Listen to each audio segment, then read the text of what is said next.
Welcome to the Tavora Talks InfoSec podcast and daily news, brought to you by Tavora. Hi, my name is Cash Isatsera, and welcome to Tavora Talks InfoSec podcast. I'm here with my partner in cybercrime, Matt Mosley, and we are the incident response team here at Tavora. And together we're going to be talking about the latest trends in cybersecurity, ranging from the newest threats, vulnerabilities, and software tools to help keep you up to date on the war against cybercrime. Each week we'll be covering a new topic to discuss, and we'll have special guests joining us from different specialties all across the information security world. We hope you enjoy the podcast, and with that, I'd like to introduce Matt Mosley. How's it going, Matt? Good, man. How are you? Enjoying quarantine life? Yeah, enjoying the quarantine life, keeping clean, keeping our computers clean, and just trying to keep it safe from every aspect, I guess. How's your quarantine Definitely. Not too bad, just dealing with all these scam artists and everything from mailers to phishing to corporate espionage. So nothing like a good pandemic to to bring out the wolves. So. Oh yeah, pretty sure this is the best time for them. They're thriving right now. They're the real virus in this whole case. So, but before we jump into that topic, you want to give us a little bit background about yourself, kind of help the world know who you are. Sure. Yeah. So my name is Matt Mosley. I'm a director of incident response and forensics for Tavora. I've been in and out of cybersecurity for about 10 years. I've been working in IT for probably 15 years now. So yeah, that's about it. Very cool.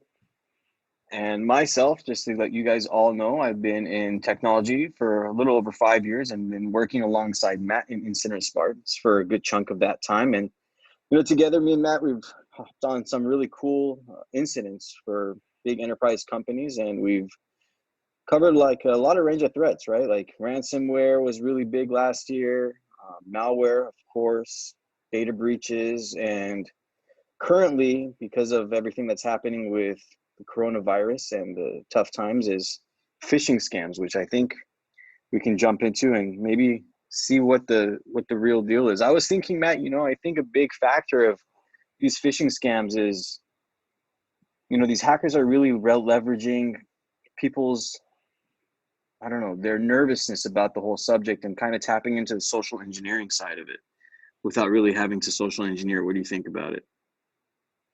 Yeah, definitely. I mean, that's kind of one of those, it's a recipe for, a successful social engineering campaign is using current headlines, using some of the old tricks, but updating it with new ways of doing attacks, right? We see it over and over. Every time there's something major happening, they just rehash their old phishing scams, but they change the headlines or they change the, topic of the email to get people to bite. And unfortunately, you have employees now that are working from home that are using their personal computers or are using laptops that don't have the security infrastructure in place, like their corporate network.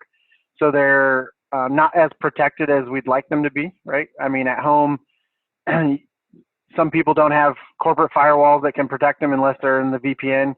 They don't have web proxies or anything like that that's going to protect them from, uncategorized websites or anything that's new out there that may be a malicious website. So it's pretty dangerous right now for all the work from home employees. But yeah, it's nothing new in terms of how social engineering starts. I mean, we've seen these things happen for years now, right?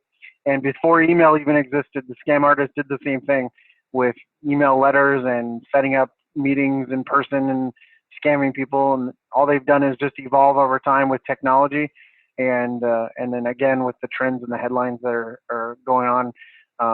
But yeah, masquerading as some sort of person of authority, that's kind of the catch me if you can way of doing things, right? The guy would pretend he was a pilot, and people just believed him because he would dress and act like a pilot.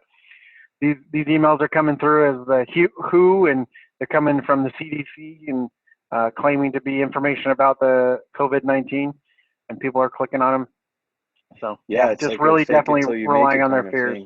Yeah, totally.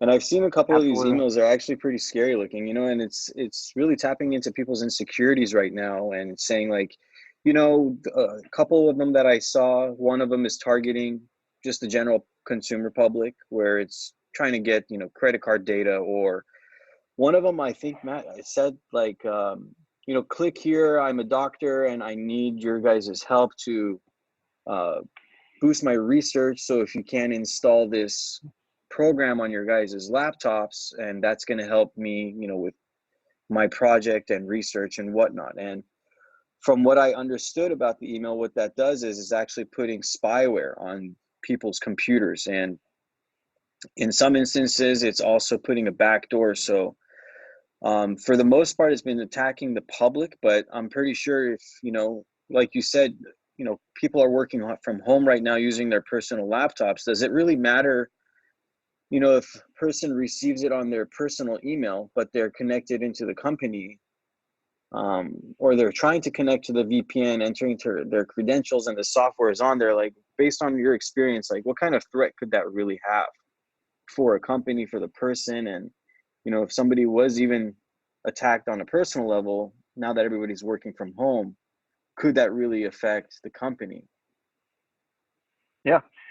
Well, hopefully, and we'll start from the at least kind of scenario and then the kind of worst case scenario. But hopefully, the company who issued the laptop is using some sort of endpoint protection, right? And if you're not, there are some free services out there. Sentinel One, CrowdStrike, pretty much all the big names are kind of giving out free licenses right now during this pandemic and work from home surge. So with that said, hopefully with VPN, you got multi-factor authentication enabled. But let's just say all that doesn't exist, right? And you got spyware on your machine, and now you're connecting to the corporate network. Couple things can happen, right? They either use their personal laptop, personal email to get that malicious malicious file. Now their computer's infected, so now an attacker can basically read and see what kind of emails and information are coming from the corporate environment, their personal environment. Even without even stealing credentials or anything like that, they can spy, hence the name spyware. They can spy on, different documents that are on the laptop, different documents that may be in the environment. And that's really kind of the big thing, is the corporate espionage right now.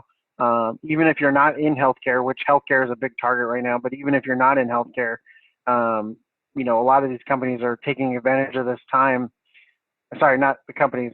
A lot of nation states are taking advantage of this time where everyone's working from home, and they're trying to get, corporate intellectual property, just trying to figure out, again, just the same stuff they've been doing for a long time, but now with the sign of the times, just kind of moving along and changing their attack techniques and looking for the same information from a different perspective. So again, just evolving with current attack trends.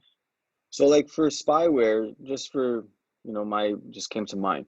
If I have like spyware on my computer, or somebody gets infected with the spyware, it can pick up keystrokes and whatnot. And instead of just like capturing credentials, it can really kind of get an idea of what the person's doing day to day. And if my daily routine is, let's say I got infected last night, and my daily routine is, in the morning, I turn on my laptop, I have to connect with the company VPN, which, requires me to open up a certain VPN host, um, enter my credentials and whatnot.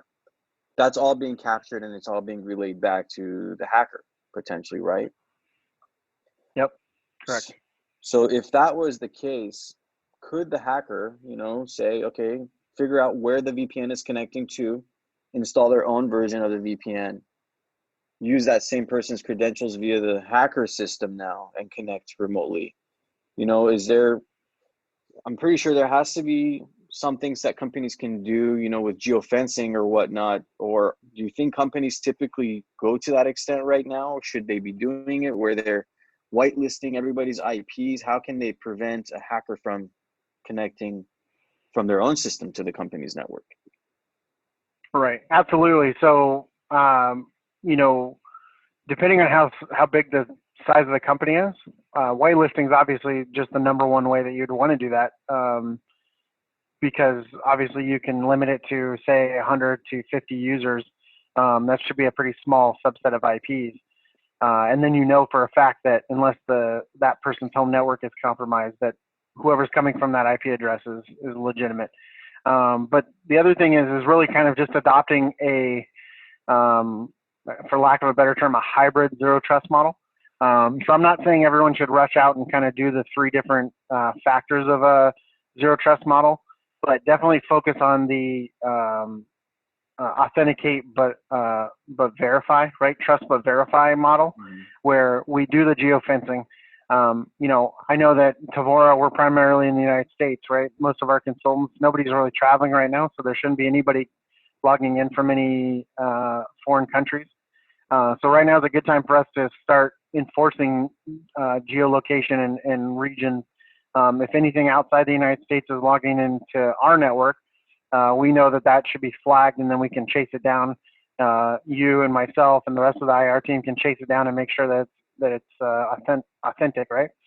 But the other thing is multi-factor authentication, right? So even if your creds do get stolen, you have your second form of authentication, right? Whether it's your phone or a token or something, that can help thwart some of the credential theft that happens with VPNs. Lastly is the just-in-time or just-enough privileges, right? So just-in-time basically means if I know my workforce is only working from 8 a.m. to say 7 p.m. at the latest, or 8 p.m., I only allow access via VPN from the United States between those times. Anything outside that and anything outside the United States gets cut off, right? So we don't allow anybody in the network after hours or anything like that. Anything trying to authenticate or anything like that after those hours, we know to flag on that and start looking into it to see if it is an attacker, And then lastly, the just enough privileges. Now that everyone's working from home, does Annie from accounting really need access to everything in the company that she had when she was in the corporate environment and in a trusted network, or does she just need access to her accounting information right now? So those are the things that we should be looking at moving forward with our work from home force. But like geofencing for some of these large scale enterprise, they can't geofence the whole world, right? And for some of them, and what's coming to my mind is, they have thousands upon thousands of employees, 10,000, 12,000. So I'm pretty sure right now with such a rapid deployment from work from home, no one was ready to really do it. Yep. And I think that's the biggest complication a lot of these companies are facing is, some that we talk to say, hey, we have RDP still open because some of our clients, they don't know how to, do VPN. They're not really tech savvy. And they have limited tech teams to be able to walk people through over the phone and whatnot to get everything set up properly for these people. And when you have big enterprise clients, 5,000 people in their environment, 10,000 plus, I'm sure whitelisting IPs is going to be a nightmare for that tech team. And Absolutely. not to mention just manually entering in, but let's say out of your workforce, how many percentage are really tech savvy enough where you can say, hey, click here, go there, go here on the web and whatnot, and find out what your IP is and email it to us. Right. Yeah. So, and right now, I don't know, there's not too many companies it's interesting over the time that we've worked together. And from what I've seen, multi-factor is not something people are really using wide scale. Yes, correct. So yeah, I mean, how many incidents do we get called into where that's one of our recommendations, right? Or that's one of our questions initially when we're scoping. Do you use VPN? Do you guys do multi-factor authentication? And often it's no. Yeah. We do. We have a couple of people that are doing it, but not everybody. And you're just like, okay, well, that's one way that the attackers got in, right? And as we're trying to contain the incident, we're trying to figure out how they possibly got in, and that's part of trying to isolate and figure out which avenue they took. Was it an open RDP, remote desktop protocol server running somewhere, or was it VPN that was not locked down with multi-factor authentication, or was it phishing? So yeah, it definitely makes it tough. I would say that if you are a company that is rolling out with this new kind of hybrid model of allowing your workforce to work from home while you still have your infrastructure that you need to maintain, and you're turning on RDP. I would only allow RDP access within the network, right? So once you've VPN'd in, maybe set up a jump box that only, and with firewall rules, you whitelist only that jump box can RDP via the port, was it 3389, to those certain servers. That's one way to kind of mitigate some of these attacks. RDP should never be open on the web. I don't know, I can't think of a use case right now where remote desktops should be enabled on the internet. You and I have been called out on multiple incidents where RDP got hit from people brute forcing and then logging in, installing ransomware, and then causing an issue. Last year we got called into a company had their corporate website was on a server that RDP, and the website got hit with ransomware and took down their corporate website. So yeah, we want to stay away from RDP on the web at all times. But we also want to enforce multi-factor whenever possible. And just to come back to the, whitelisting IPs and stuff for VPN, if you're a small shop, fine, go ahead and whitelist. That's probably not ideal for any medium size and up. Obviously, we're not going to be whitelisting thousands of IPs. But yeah, the geofencing for sure is one thing we want to do. And the other thing is kind of device health. That's something you can check on with, Palo Alto, the Global Protect Agent, I think is what it's called. You can make sure that the system's up to date. It's been patched on the latest Windows or whatever you got running. It's got endpoint protection, right? There's a whole policy you can set up to say, yes, it's got CrowdStrike or it's got Carbon Black or, Microsoft Defender, whatever you want to, whatever you want to check for. And then lastly, you can, I think, also check to see if it's on the domain. And if it's like a personal computer or whatever, then we don't want to allow the domain thing. But that's going to be on a case-by-case basis for the company. So one thing that I don't think we have addressed, but is the password reset right now. We're finding that companies are having an issue with employees that have their passwords that expire, and now they're not on the corporate network, so they can't reset their password, not even through like single sign-on. So either review your policies and kind of work on a workaround or extending those suspensions or expirations until this whole thing blows over. So you're looking about, I think August is what I've been seeing on the stats. So everyone needs to reset their clocks. I don't think we're going to be going anywhere for Easter. Yeah, that's a good point. I'm pretty sure maybe that thought hasn't come across to a lot of people's heads, and I can see that challenge there, right? Because if they can't log in, they can't join the domain. What are they going to do? They got to maybe just drive outside of their office building, and hopefully a Wi-Fi is on somewhere where they can just connect to really quick. But right, what is that company? And like with our workforce, our East Coast team has to go to New York. Not right now. Yeah, definitely. So yeah. Well, I guess like the root of a lot of these problems is the emails themselves, right? And I think some companies that we've monitored, they do have good filterings in place. Some don't even have the multi-factor on their email systems. Do you think there's anything in particular companies can do in general, like have just maybe a team dedicated to daily reviewing emails? If they find a phishing one, ban it quickly. Just maybe stop it at the source before the disease spreads in a way. Is there anything you think, I don't know, shed some light on your experiences, how maybe they can go about it that way at least?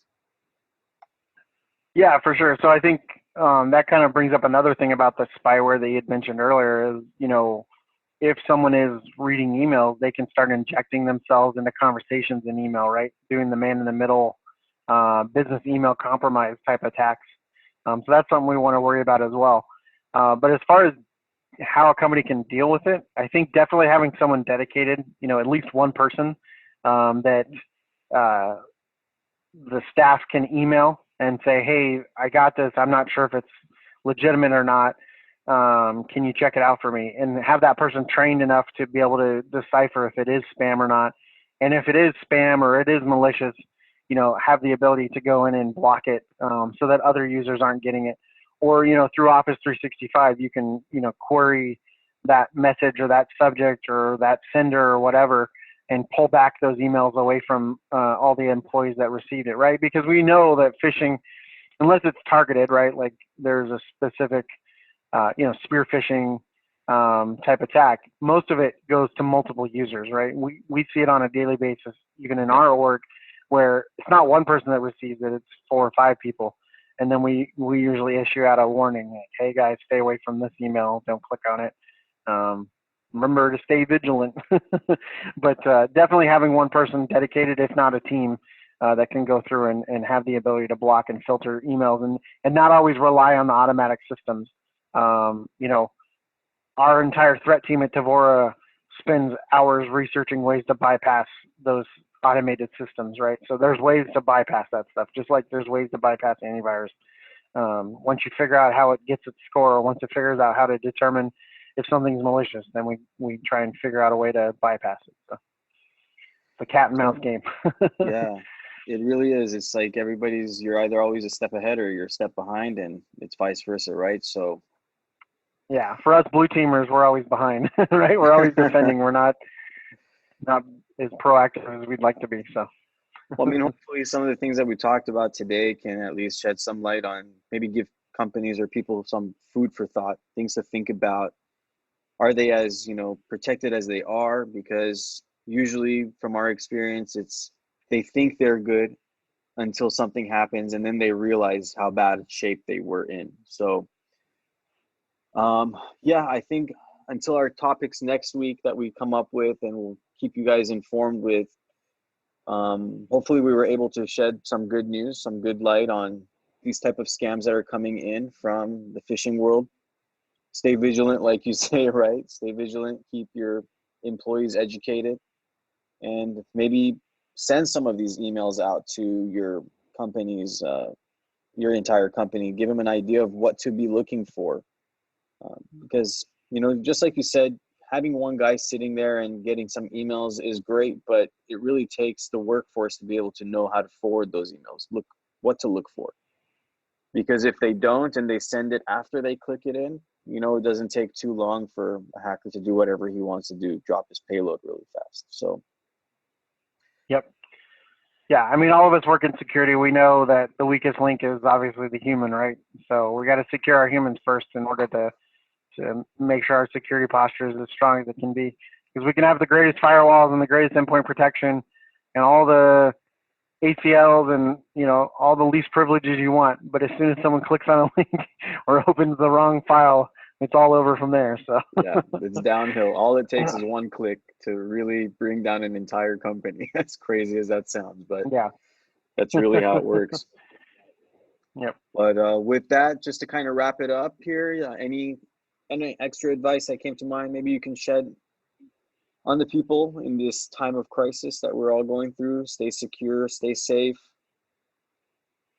Yep. Wear a face mask. I don't care what anybody says. Wear a face mask. No, but from a cybersecurity point of view, just think before you click. Try to use multi-factor whenever possible, and deploy endpoint protection whenever possible as well.